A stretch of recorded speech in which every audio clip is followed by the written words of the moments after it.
Hello అండి, అందరికీ నమస్కారం. యాత్రా విశేషాలకు స్వాగతం అండి.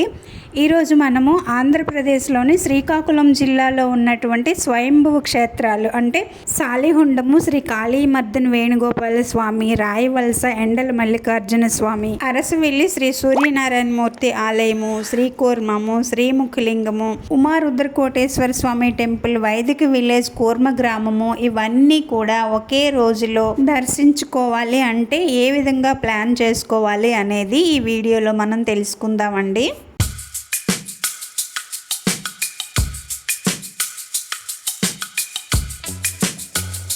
మనం హైదరాబాద్ నుండి కానీ విజయవాడ, రాజమండ్రి, విశాఖపట్నం ఎక్కడి నుంచి వచ్చినా కానీ ముందుగా శ్రీకాకుళం అయితే చేరుకోవాలండి. ఇది శ్రీకాకుళం కాంప్లెక్స్ అండి. చాలా నీట్గా పెద్దగా ఉంటుంది. లోపలికి వెళ్ళి నేనైతే వీడియో తీయలేదు, బయట నుంచి చిన్న క్లిప్ తీసుకున్నాను. ఈ ఆలయాలన్నీ ఒకే రోజు ప్లాన్ చేసుకోవాలన్నప్పుడు ఉదయం 6 లేదా 7 గంటలకల్లా శ్రీకాకుళంలో స్టార్ట్ అయిపోవాలండి. అప్పుడే సాయంత్రం 6-7 గంటలకల్లా అన్ని కంప్లీట్ అవుతాయి. అయితే వెహికల్ ఏమైనా బుక్ చేసుకోవాలా, లేదంటే బస్సుల్లో వెళ్ళొచ్చా, ఆటోలో వెళ్ళొచ్చా అనేది వీడియో చివరిలో చెప్తాను. ముందుగా సాలిహుండంతో మొదలు పెట్టాలండి. మీరు అనుకోవచ్చు శ్రీకాకుళంకు దగ్గరలో ఉన్న అరసవిల్లి లోకల్ టెంపుల్స్ అన్నీ వదిలేసి సాలిహుండం ఎందుకు అనే విషయం వీడియో చివరిలో చెప్తానండి. వీడియో అంతా ఎక్కడ స్కిప్ చేయకుండా చూడండి, బాగా అర్థమవుతుంది. నా వీడియో కనుక మీకు నచ్చినట్లయితే లైక్ చేసి కామెంట్ చేయండి. చాలా మంది నా వీడియోస్ చూస్తున్నారు కానీ లైక్ కామెంట్ చేయడం లేదండి. లైక్ కామెంట్ చేయడం వల్ల వీడియో ఇంకొంచెం ముందుకెళ్తుందండి. శ్రీకాకుళంకి 20 కిలోమీటర్ల దూరంలో ఉన్న సాలిహుండము శ్వేత చక్రవర్తుల కాలం నాటిదండి. శ్రీ కాళీమర్దన వేణుగోపాల స్వామి ఇక్కడ స్వయంభూగా వెలిశారు. ఇలాంటి ఆలయాలు భారతదేశంలో 2 ఉన్నాయండి. ఒకటి ఉడిపి, ఇంకొకటి ఇక్కడ ఉన్నాయి. తప్పకుండా దర్శించుకోవాల్సిందే అండి. ఇక్కడ వీరవసంతేశ్వర స్వామి వారి శివాలయం కూడా ఉన్నదండి. ఇది కూడా 300 సంవత్సరాలకు పురాతనమైనదేనట.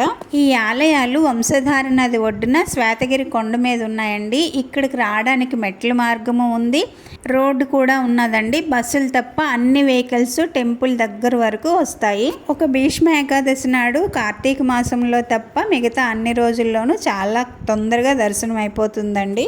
ఈ 2 ఆలయాల స్థల పురాణాలు, ఇక్కడికి ఎలా చేరుకోవాలి అనే విషయాలన్నీ కూడా వీడియో చేసి యూట్యూబ్లో అప్లోడ్ చేశానండి. యాత్రా విశేషాలు అని సెర్చ్ చేయండి, దొరుకుతుంది. లేదంటే ఈ వీడియో డిస్క్రిప్షన్లో లింక్ కూడా ఇస్తాను, ఒకసారి చూడండి. ఇక్కడ ప్రశాంతమైన వాతావరణము, వంశధార నది తాలూకా చల్లదనము మనసుకు చాలా ఆహ్లాదకరంగా ఉంటాయండి. మీకు కనుక టైం కుదిరితే తప్పకుండా వచ్చి ఒకసారి విజిట్ చేయండి. ఇక్కడ నుండి 43 కిలోమీటర్ల దూరంలో ఉన్నటువంటి శ్రీముఖలింగం క్షేత్రానికి వెళ్ళి శ్రీ ముఖలింగేశ్వర స్వామిని దర్శించుకుందాము. శ్రీకాకుళంకి 30 కిలోమీటర్ల దూరంలో ఉన్న ఈ శ్రీముఖలింగం చేరుకోవడానికి చాలా రూట్లు ఉన్నాయండి. ఇది 5000 సంవత్సరాల పురాతనమైనటువంటి స్వయంభువ శివలింగం అండి.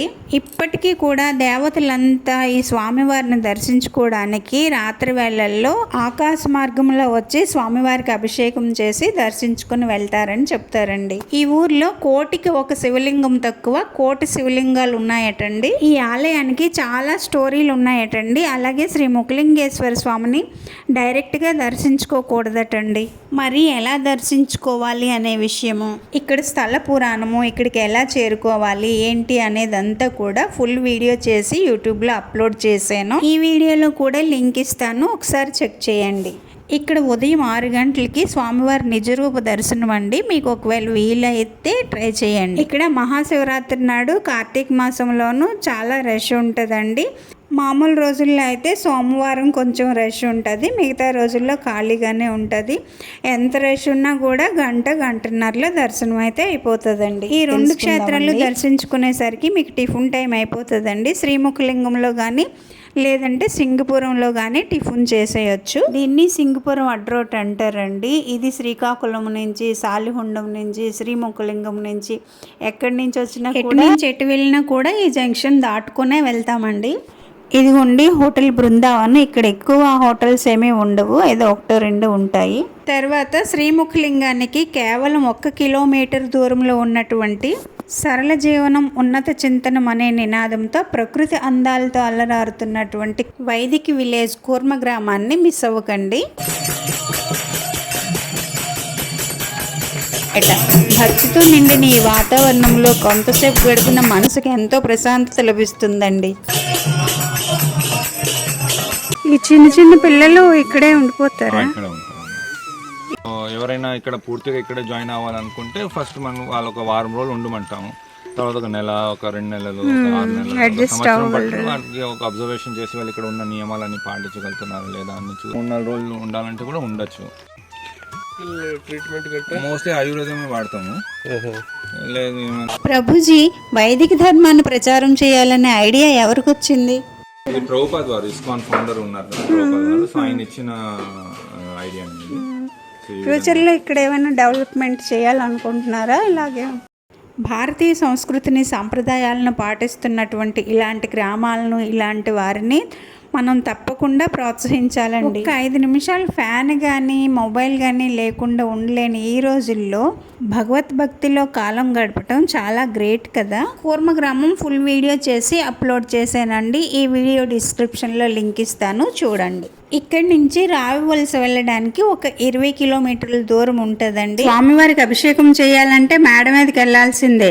ఇంత పెద్ద శివలింగం మీరు ఎక్కడైనా చూసారా? చూస్తే ఎక్కడ చూసారో కామెంట్ చేసి చెప్పేయండి. స్వామివారు అలా పెరుగుతూనే ఉన్నారు. ఈ స్వామివారికి వస్త్రం కట్టడం అంటే సాధారణమైన విషయం కాదండి. ఇది మరెక్కడో కాదండి, శ్రీకాకుళం జిల్లా టెక్కలి మండలం రాయవలసలో ఉన్నది.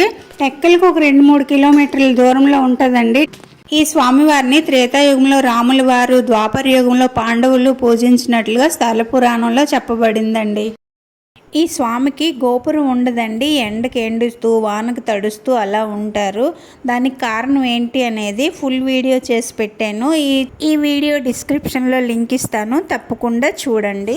ఇంకెక్కడి నుంచి మీరు డైరెక్ట్గా శ్రీకూర్మం వెళ్ళారనుకోండి, గంట టైం పట్టేస్తుంది. మీరు అక్కడికి వెళ్ళేసరికి లంచ్ టైం కాబట్టి టెంపుల్స్ కూడా క్లోజ్ అయిపోతాయండి. పైగా కూర్మంలో భోజన వసతి కూడా అంతగా బాగుండదండి. కాబట్టి శ్రీకాకుళంకే వచ్చేస్తే మీకు శ్రీకాకుళం దగ్గర కూడా పడుతుంది. 45 మినిట్స్లో వచ్చేస్తారు రాయవలస నుంచి శ్రీకాకుళం. చక్కగా మంచి హోటల్లో భోజనం చేసేసి అప్పుడు శ్రీకూర్మం బయలుదేరితే ట్రావెలింగ్లో కూడా ఒక అరగంట టైం పడుతుంది. కాబట్టి నెమ్మదిగా 4 గంటలకల్లా శ్రీకూర్మం చేరిపోతారు. సెకండ్ హాఫ్ ఎక్కువ జనాలు ఉండరండి, అరగంటలో దర్శనం అయిపోతుంది. అద్భుతమైన శిల్పకళా సౌందర్యంతో అలరారుతున్న ఈ ఆలయము త్రేతాయుగము నాటిది. ఈ పుష్కరిణి నుంచి కాశీ వరకు స్వరంగ మార్గం కూడా ఉన్నదట.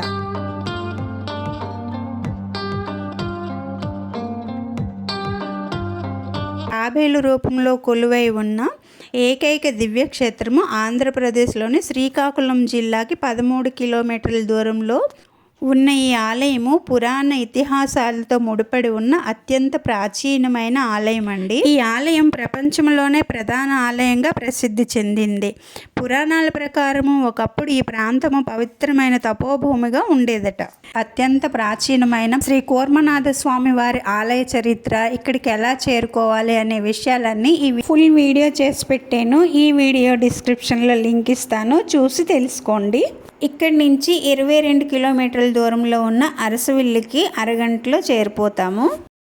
చర్మ వ్యాధులు, నేత్ర సంబంధిత వ్యాధులు ఉన్నవారు ఈ స్వామిని దర్శించుకుంటే ఉపశమనం కలుగుతుందని భక్తులు నమ్ముతారు. ఈ స్వామిని దర్శించుకొని తన కోరికలు తీర్చుకొని హర్షంతో అంటే సంతోషంతో తిరిగి వెళ్ళేవారట భక్తులు. అందుకనే ఈ ప్రాంతాన్ని హర్షవల్లి అనేవారట. కాలక్రమేణా అది అరసవిల్లిగా మారింది. మామూలు రోజుల్లో కంటే మాఘమాసము, వైశాఖ మాసము, కార్తీక మాసము ఆదివారాల్లో దూర ప్రాంతాల నుంచి వచ్చి స్వామివారిని దర్శించుకుంటారండి. అరసవల్లి క్షేత్రంలో రథసప్తమి వేడుకలు అత్యంత వైభవంగా జరుగుతాయండి. ఈ రోజు స్వామివారిని దర్శించుకోవడానికి లక్షల్లోనే ఉంటారండి భక్తులు. ఇంద్రుడు ప్రతిష్ఠించిన దివ్య క్షేత్రము, కశ్యప మహర్షి మహిమతో వెలిసిన పుణ్యక్షేత్రం, సూర్యకిరణాలు స్వయంగా స్వామివారి పాదాలను స్పృశించే అద్భుత దేవాలయము అదే అరసవిల్లి శ్రీ సూర్యనారాయణ మూర్తి క్షేత్రం అండి. అరసవిల్లి గురించి మాక్సిమం చెప్పాను. ఇంకా డీటెయిల్డ్గా స్థల పురాణం కావాలి అనుకుంటే నా ఛానల్లో వీడియో ఉంది, చూడండి.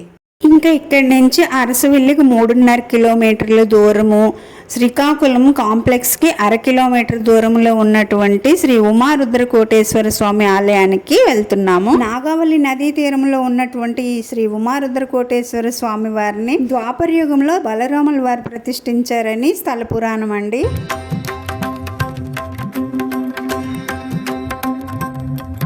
అందమైన శిల్పకళా సౌందర్యంతో అలరారుతున్న ఈ ఆలయము ద్వాపర యుగం నాటిదండి.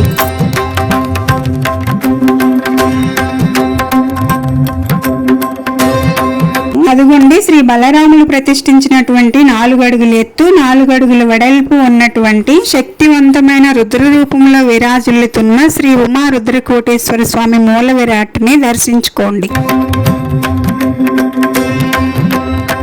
ఈ ఆలయం యొక్క స్థల పురాణం కూడా వీడియో అప్లోడ్ చేశానండి, ఒకసారి చూడండి.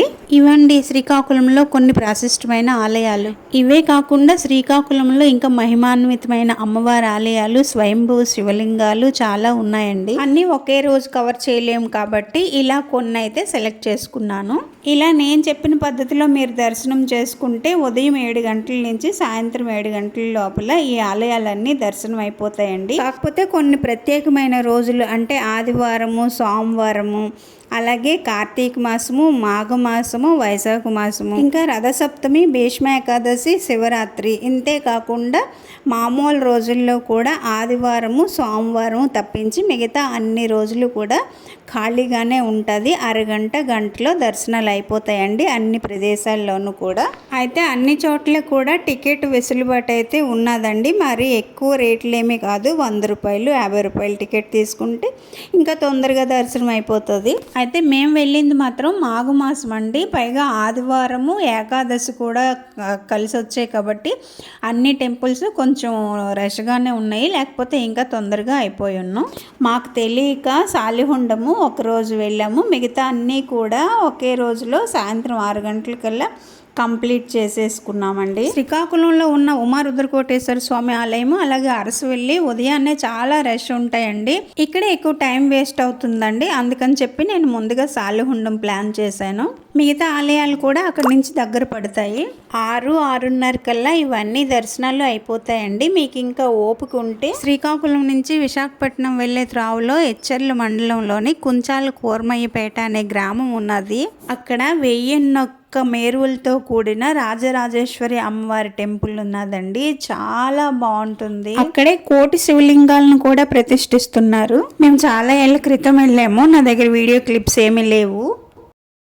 ఆ అమ్మవారిని స్వామివారిని దర్శించుకోండి, చాలా బాగుంటుందండి అక్కడ. ఇప్పుడు నేను చెప్పిన ప్రదేశాలన్నీ కూడా బస్సుల్లో తిరగడం అంటే చాలా టైం పట్టేస్తుందండి, అందుకని వెహికల్ బుక్ చేసుకోవడం బెటర్ అండి. కారు కానీ ఆటోలు కూడా ఈజీగా దొరికిపోతాయండి ఎక్కడ పడితే అక్కడ. శ్రీకాకుళం అంటే ఒక శ్రీకాకుళం అనే కాదండి, శ్రీకాకుళం రోడ్డు అంటే ఆమ్దాల వలస నుంచి కూడా ఇలాగే ప్లాన్ చేసుకోవాలండి. కొంతమంది ట్రైన్లో కూడా వస్తుంటారు కదా, వాళ్ళకు ఉపయోగపడుతుందని చెప్తున్నాను. మరి ఈ వీడియో మీకు ఎలా అనిపించిందండి? నచ్చిందా? నచ్చితే లైక్ చేసి హైప్ ఇవ్వండి. ఇలాంటి ఆలయాలు స్థల పురాణాల కోసము నా ఛానల్ని సబ్స్క్రైబ్ చేసుకొని నన్ను సపోర్ట్ చేయండి. Thank you for watching. See you the next video. Bye అండి.